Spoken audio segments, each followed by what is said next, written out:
ہم سب کے لیے اجتماعی طور پر سب سے زیادہ ضروری چیز یہ ہے کہ ہم اپنے سماج اور اپنے نسلوں کے ایمان کی تحفظ کے لیے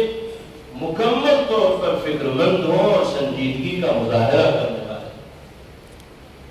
اور جن راستوں سے ایمان پر ڈاکہ ڈالنے کی کوشش کی جا رہی ہے ان راستوں کو ہر ممکن طریقے سے بند کرنے کی کوشش کریں۔ یہ چیزیں آپ کے سامنے آتی رہتی اور بار بار اس طرح کی باتیں اسی لیے لوگوں سے کی جا رہی ہیں تاکہ اس مسئلے کی اہمیت اور نزاکت لوگوں کے دلوں کے اندر آئے، اور اس سلسلے میں محنت کا اور جدوجہد کا اور سنجیدگی کے ساتھ مقابلہ کرنے کا جذبہ لوگوں کے دل کے اندر پیدا ہو، اور اپنے ایمان کے تحفظ کی سچی فکر لوگوں کے ذہن و دماغ کے اندر آئی ہے۔ اس کے لیے جیسا کہ کہا گیا، سب سے اہم چیز یہ ہے کہ ہم اپنے گھر میں رہنے والے ہر فرد کو، چھوٹا ہو یا بڑا، دین کے بنیادی عقائد و مسائل سے واقف و باخبر کرانے کے لیے کوئی نظام بنائے۔ آپ ذمہ دار حضرات ہیں، یہ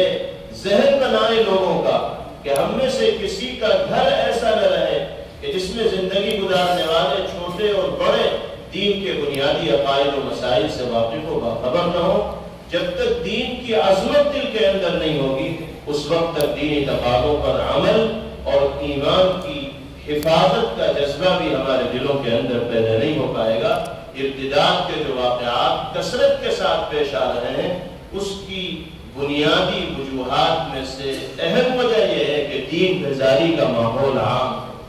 دین کی عظمت دلوں کے اندر نہیں پائی جاتی۔ جب عظمت نہیں ہوگی تو دنیا کے معمولی مفادات کی خاطر انسان اپنے ایمان کا سودا کرنے کے لیے تیار ہے،